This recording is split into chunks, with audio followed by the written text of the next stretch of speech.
ஆண்டாள் திருவடிகளே சரணம். திருப்பாவையில் திருநாமங்கள் 20ஆம் பாசுரம். ஆண்டாள் திருப்பாவையிலே திருமாலின் திருநாமங்களை பாடி எப்படி நமக்கு கதையை சொல்லிக் கொண்டு வருகிறாள் என்பதை 19 நாட்களாக அனுபவித்துக் கொண்டு வருகிறோம். திருப்பாவையின் முதல் 5 பாசுரங்களிலே பாவையின் நோன்பின் விஷயங்களை விவரிக்க ஆண்டாள் 10 திருநாமங்களை கூறினாள். அதற்கு மேலே தோழிகளை எழுப்பக்கூடிய பிரகரணத்திலே 6ஆம் பாசுரம் முதல் 15ஆம் பாசுரம் வரை 14 திருநாமங்களை கொண்டு பல விஷயங்களை நமக்கு எடுத்துரைத்தாள். இதற்கு மேலே திருப்பாவையினுடைய 4வது காட்சி 16ஆம் பாசுரம் முதல் தொடங்கியது. கண்ணனுடைய திருமாளிகைக்கு சென்று அவனுடைய பரிவாரங்களையும் அவனையும் எழுப்பக்கூடிய பிரகரணம் இது. இவ்விடத்தில் 16, 17, 18, 19 இந்த 4 பாசுரங்களிலே மணிவண்ணன், உம்பர்கோமான், பந்தார் விரலி மைத்துனன் மற்றும் மலர் மார்பன் என்று 4 திருநாமங்களை நாம் பார்த்தோம். இன்றைய தினம் 20ஆம் பாசுரத்திலே ஆண்டாள் 4 திருநாமங்களை நமக்கு காண்பித்துக் கொடுக்கிறாள். அது என்ன என்ன என்று பார்த்தால், கப்பம் தவிர்க்கும் கலி, செப்பமுடையாய், திரளுடையாய், விமலா என்று. ஏன் இந்த 4 திருநாமங்கள் இவ்விடத்திலே வருகிறது? ஆண்டாளும் தோழிமார்களும் நப்பின்னையையும் கண்ணனையும் இப்பொழுது சேர்த்திலே சேவித்து அவர்கள் இருவரையுமே எழுப்பிக் கொண்டிருக்கிறார்கள். இருவருக்குமே பெண்களுக்கு அனுகிரகம் செய்ய வேண்டும் என்கிற திருவுள்ளம் இருக்கிறது. அப்படி இருப்பினும் ஒருவரை ஒருவர் போக வேண்டாம் என்று சொல்லிக் கொண்டிருக்கிறார்களாம். காரணம், இந்த பெண்களுடைய அழகிய பேச்சை இன்னும் சற்று நேரம் கேட்க வேண்டும் அப்படிங்கிறதுக்காக. அந்த தருணத்தில் இந்த பாசுரம் அவதரிக்கிறது. இந்த பாசுரத்தினுடைய ஆரம்பத்தில் 33 அமரர்க்கு முன் சென்று கப்பம் தவிர்க்கும் கலியே துயிலழா என்று எம்பெருமானை எழுப்புகிறாள் ஆண்டாள்.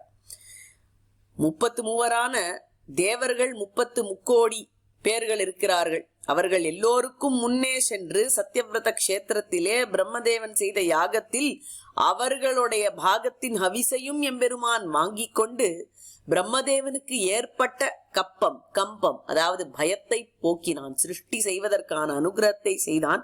அதை மிடுக்குடன் செய்தான். பகலோன் பகல் விளக்காகி வந்து, கலி என்றால் மிடுக்குடையவன் என்ற அர்த்தம்.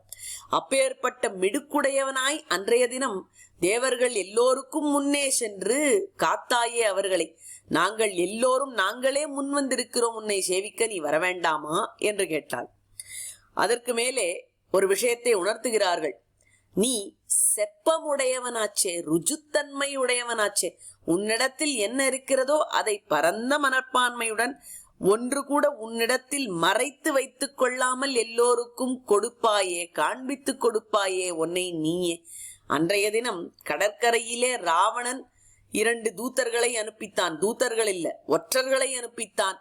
வானர சைன்யம் எப்படி இருக்கு என்று பார்த்து வர அவர்கள் ஒற்றர்கள் என்று அறிந்த விபீஷணன் உமக்கு சொன்ன பொழுது விஷயம்தானே தெரிஞ்சுக்க வேண்டும், சைன்யத்தினுடைய பலம் இது, பலஹீனம் இது அப்படிங்கறத மிகவும் ஸ்பஷ்டமாக ருஜுத்தன்மையுடன் செப்பமுடைய தன்மையுடன் எடுத்துரைத்தாயே எம்பெருமானே.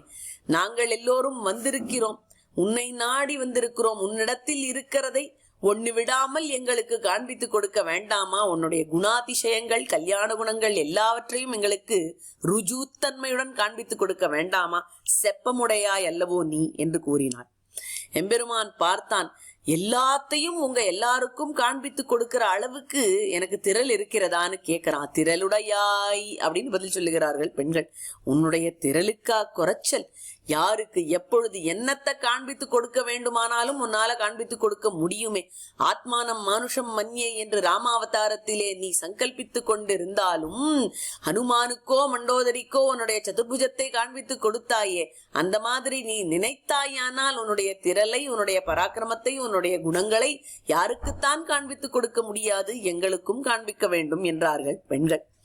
அதற்கு மேலே சொல்லுகிறார்கள், எம்பெருமானே, இந்த மாதிரி எங்களுடைய பாப்பங்களை எல்லாம் பார்த்து அனுகிரகம் செய்ய வேண்டான்னு நீ நினைக்க வேண்டாம். உன்னுடைய கல்யாண குணங்களை பார்.